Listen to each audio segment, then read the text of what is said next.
Begin by removing all ammunition from the area.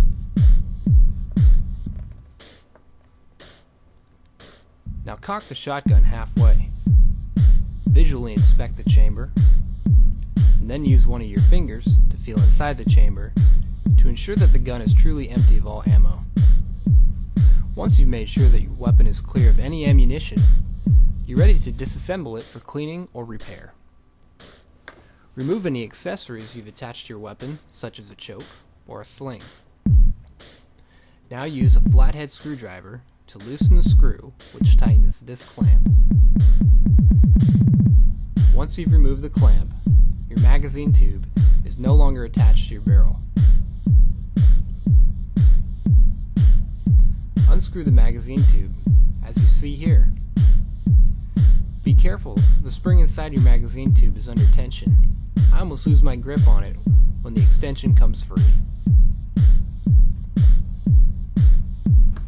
Pull out the spring and set it aside.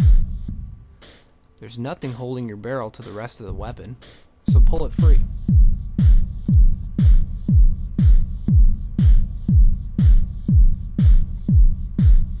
Now you have to remove the action from the gun by freeing the forend, which is also known as the pump. There are two metal plates on the inside of your receiver. To remove your forend, put your fingers inside the receiver and press on the plate opposite the breech beneath your fingers until you feel it flex inward.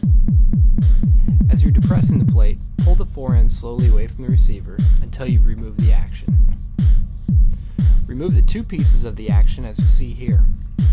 Clean the two pieces by wiping them down with solvent, then apply some oil to protect them.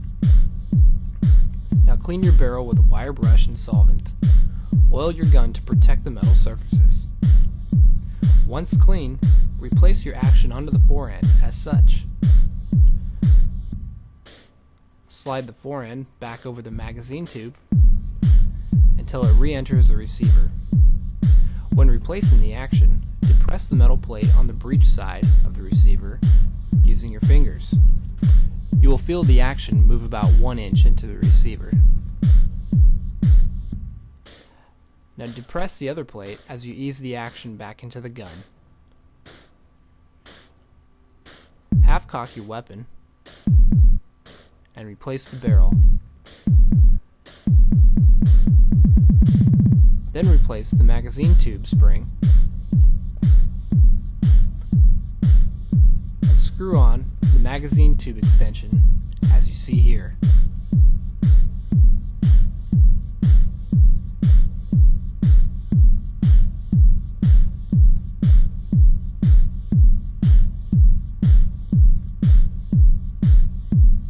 Finally, replace the clamp which holds your barrel to the magazine tube. Once tightened, your 870 is now back together and should be in working order.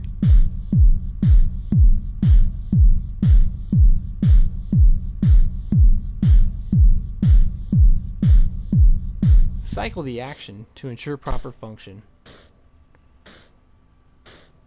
If it works correctly, you've done good work.